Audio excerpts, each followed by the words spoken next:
Bueno, el Ministerio de Salud reportó, y le contábamos en titulares, 5.369 casos nuevos y 37 muertes vinculadas al COVID-19. Además, la positividad de los exámenes PCR subió a 11% a nivel nacional. Queremos conversar sobre la situación de la pandemia y tomamos contacto con el secretario nacional del Colegio Médico, José Miguel Bernucci. ¿Qué tal, doctor? Buenas tardes. Muy buenas tardes. ¿Qué es lo que más preocupa en estos días? Porque sabemos que martes y miércoles hay un desfase, pero ya hay un promedio, por lo menos, en una estabilidad de los casos y sobre todo de camas críticas, una ocupación muy alta, doctor. Sí, lejos lo que más preocupa hoy en día, aparte, digamos, de este crecimiento en los casos que ya ha sido sostenido durante las últimas semanas, con la consiguiente hospitalización y fallecidos, es que nos encontramos en un punto muy crítico de ocupación del sistema sanitario. La verdad es que las hospitalizaciones en este minuto se encuentran en el peor momento de la pandemia, y específicamente las que están en unidades de pacientes críticos. La verdad es que el sistema está funcionando ya sobrepasando el límite y tenemos alto número de espera en servicios de urgencia, con hospitalizados en servicio de urgencia y peor aún con conectados a ventilación mecánica en servicio de urgencia, esperando generar cupos de unidades de paciente crítico para que puedan ser trasladados dichos pacientes. ¿Esos traslados son viables? Y le pregunto porque en algún minuto de la pandemia había muchísimos traslados, pero había más factibilidad de ver lugares en otras regiones, pero cuando uno ve región por región, hay muchas que están en cero o en una cama, y creo que donde había más disponibilidad hace un par de días, ¿no? Porque eso también va variando muy rápido, era en Punta Arenas, por ejemplo, que era donde ahora sí había algo de ocupación de camas críticas. Claro, efectivamente, tal como usted señala, a diferencia, por ejemplo, de lo que fue el primer pic hace ya prácticamente 11 meses atrás, en dicho pic la realidad epidemiológica dentro del país era bastante disímil, mientras acá en la región metropolitana estaba creciendo a esta altura el año pasado mucho para justamente llegar a mediados, a finales de junio, con lo que fue el primer pic. Otras regiones estaban a la baja y eso nos permitió aerotransportar muchos pacientes. De hecho, se pudo aerotransportar recursos físicos, ventiladores y recursos humanos, incluso médicos y equipos de salud a otras regiones. Pero hoy en día la realidad epidemiológica está bastante parecida a nivel nacional. Están todas las regiones funcionando casi al full, al tope de lo que representa su realidad de recursos humanos y físicos. Si tomamos, por ejemplo, en el norte, Iquique, prácticamente estaban sin cama hace un par de días. Si vemos, por ejemplo, en el sur, en Puerto Montt, pasa exactamente lo mismo. Acá en Santiago, ¿para qué decir? Entonces, efectivamente, esta es una característica que, si lo comparamos del primer y segundo pic, efectivamente tiene esa característica peculiar que nos dificulta mucho el traslado de pacientes y, por lo tanto, nos dificulta mucho la gestión que se puede realizar, y de ahí que es tan importante limitar los contagios para justamente evitar esta situación. Ya, ¿y qué tiene que cambiar entonces? Ustedes, como Colegio Médico, también en conjunto de otras organizaciones, ayer y a propósito del partido, bueno, hay una campaña, ¿no? Y que tiene que ver con esta comunicación de riesgo, que ustedes han sido bien críticos con las autoridades, de la que no ha habido mucho, sobre todo en el último tiempo, y más en este pic de la peor parte de la pandemia, respecto al año pasado. ¿Qué se cambia? ¿Es el paso a paso? Ha dicho que usted mismo que no tiene mucho futuro, habría que variarlo, pero tampoco se ve eso en las autoridades. ¿Qué pasa ahora con más apertura y con más casos también, doctor? Bueno, efectivamente nosotros creemos y las proyecciones, que más que proyecciones nuevas, si uno miramos, justamente estamos hablando de lo que sucedió hace un año. Si miramos lo que nos ha sucedido, digamos, desde este año hasta ahora, nosotros sabemos que las 8 o 9 semanas que nos quedan de invierno van a ser muy duras. Todo junio y todo julio probablemente va a ser muy, muy, muy complicado, teniendo en cuenta que estamos varios peldaños más arriba de lo que estamos el año pasado. Entonces, efectivamente, estas próximas 8 o 9 semanas van a ser muy complicadas. Posteriormente, probablemente, cuando llegue la primavera, esto va a empezar a mejorar, y eso, si le sumamos la vacunación, probablemente vamos a tener mejores noticias hacia el último trimestre del año. Pero estas 8 semanas que nos quedan, efectivamente, necesitamos generar acciones ¿ya? Necesitamos generar políticas que logren frenar los contagios. Y en ese sentido, efectivamente, el plan paso a paso ya está totalmente out. La verdad es que si uno mira los números, las cuarentenas, tal como las conocemos hasta ahora, se demoran muchísimo en bajar los casos y ese tiempo que toma, efectivamente, se paga en salud mental y se paga en economía. La fase 2 está totalmente dibujada. La mayor cantidad de contagios en nuestro país se producen en comunas en fase 2. O sea, sabemos que esto ya está totalmente muerto y que no tiene absolutamente ninguna utilidad.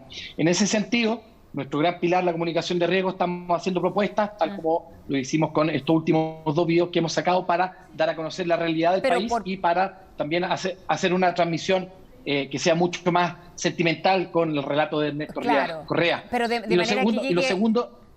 Pero sí, estar haciendo esta campaña, digamos, de manera bien autónoma, porque además el Colegio Médico se resta también. ¿Qué pasa con esa relación con las autoridades? Que yo me imagino es tremendamente relevante, sobre todo en una etapa como esta.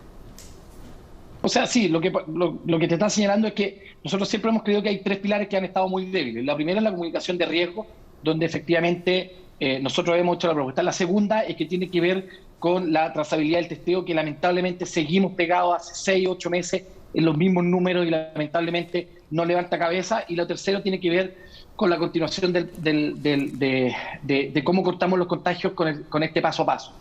En el primer pilar ya está clara nuestra propuesta. En el segundo pilar, la verdad es que nosotros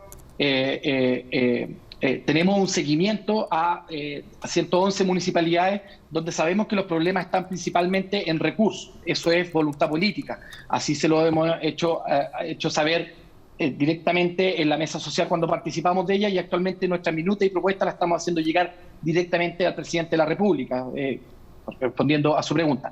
Y el tercer pilar tiene que ver con este plan paso a paso que estamos diciendo que está totalmente dibujado y ya nos sirve para cortar los contagios, y en eso esperamos en las próximas horas, así como hemos hecho propuestas en trazabilidad, hemos hecho propuestas en comunicación de riesgo, hacer nuestra propia propuesta de una nueva forma de mirar entre comillas, plan paso a paso, que tiene que ver con actividades de bajo riesgo y alto riesgo, y esto equipararla a la realidad epidemiológica que está viviendo cada comuna del país. Así que esperamos ahí en las próximas horas hacer esa entrega de esa propuesta. Doctor, su colega Miguel O'Ryan ha dicho que, y basado en la experiencia, por ejemplo, internacional de Europa, que dice que si no hubiese sido por nuestra vacunación, podríamos haber alcanzado a los 20 o 25 mil casos. ¿Usted comparte esa opinión, ¿no?, y teoría del doctor O'Ryan? Sí, efectivamente, mira, la verdad que en el mundo epidemiológico y la salud pública efectivamente se comparte esa opinión, principalmente porque, en primer lugar, no sabemos qué hubiera pasado si no hubiéramos tenido la vacunación, y probablemente la vacunación sí ha hecho algún efecto a nivel de contagios, poco, pero pudo haber hecho, y probablemente también ha hecho algún efecto en los pacientes hospitalizados y en los pacientes que han sido conectados al ventilador mecánico, e incluso los fallecidos. En realidad, la forma de pensar hay que verlo que, aunque hoy día tenemos hospitalizados que están vacunados, probablemente esos hospitalizados, si no han estado vacunados, hubieran llegado directo al ventilador mecánico. Hoy en día tenemos pacientes que están conectados al ventilador mecánico, que están vacunados, pero probablemente esos pacientes, si no hubieran estado vacunados, hubieran fallecido directamente. Entonces, efectivamente, igual nosotros creemos que la vacuna ha hecho un efecto protector sobre la población. El tema es que nosotros también miramos desde la otra óptica. En el fondo es que hoy en día igual estamos teniendo 100 fallecidos diarios. Hoy en día igual estamos teniendo, en mayo tuvimos más de 4.000 fallecidos solamente por COVID. Hoy en día igual las urgencias, las clínicas, ¿doctor?, los hospitales, incluso los consultorios están llenísimos. Entonces, sí, la forma es que, la verdad es que no hemos sido capaces de cortar los contagios. La primera parte, digamos, para evitar que un paciente fallezca de COVID es evitar los contagios. Para evitar que los hospitales estén colapsados es evitar los contagios. Y eso, lamentablemente, no hemos sido capaces. Y ahí habría que cambiar definitivamente el paso a paso. Lo que le quería preguntar era de la reconversión de cama. Eso tiene un límite y todo, pero con 170 camas, que es, si no me equivoco, la cifra de hoy, disponibles a nivel de todo el país, 149 hoy. ¿Qué más se puede esperar de la disponibilidad de camas críticas por este dilema de la última cama, que no ha escuchado de eso, decía el ministro París en su último reporte presencial? Bueno, mira, lo que hay que saber es que así como en la primera ola nuestra gran limitante y nuestro gran miedo eran los ventiladores, y el gobierno lo hizo muy bien, armando y consiguiendo y generando la posibilidad de tener acceso a ese recurso físico, es una de las cosas que ha hecho bien el gobierno. Hoy en día nuestra limitante en realidad no pasa por los ventiladores, sino pasa por el recurso humano. En realidad, en nuestro país, un médico para poder manejar un ventilador tiene que formarse entre 10 a 12 años. Una enfermera entre 5 a 6, un kinesiólogo entre 5 a 6, un técnico paramédico tiene que tener más de un año de experiencia en unidad de paciente crítico. Y hoy día este crecimiento que pasamos desde 900 ventiladores a prácticamente 4.000, ese crecimiento se ha generado en base a que los mismos personal ha doblado o ha triplicado turnos. Entonces, la verdad es que el personal actualmente se encuentra totalmente reventado. Tenemos licencia médica entre un 20 a un 30% del personal.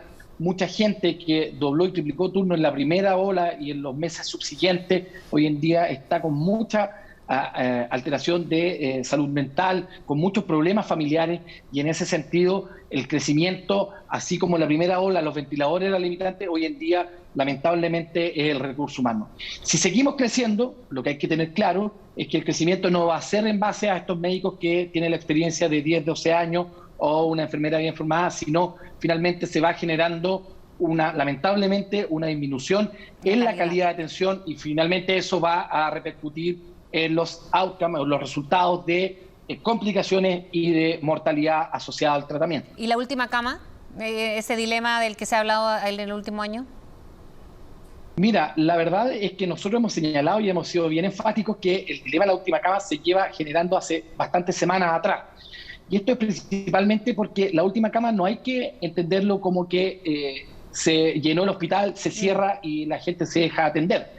En realidad el dilema de la última cama se entiende con que cada vez que se generan hospitalizaciones y sobre todo requerimientos de unidad de paciente crítico, es decir, pacientes ventilados en los servicios de urgencia y que no tienen capacidad de acceso a una unidad de paciente crítico como tal, el dilema de la última cama está presente. Y esto es principalmente porque si yo tengo 2 pacientes hospitalizados en los servicios de urgencia, ventilados, esperando que pueda ser atendido donde corresponde ser atendido, donde va a tener menor cantidad de complicaciones, donde va a tener menor cantidad de posibilidades de fallecer porque tiene el equipo y la tecnología necesaria para ser entrenados. Si están esperando ese cupo y se genera un cupo, yo tengo que inevitablemente elegir entre esos 2 pacientes cuál va a recibir el tratamiento óptimo y cuál va a tener que mantenerse a la espera del tratamiento subóptimo.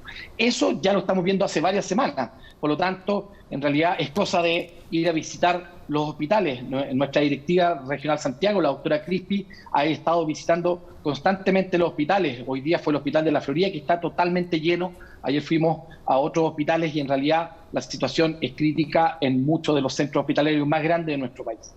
Doctor Bernucci, le queremos agradecer por haber hablado con nosotros. Que tenga buen día.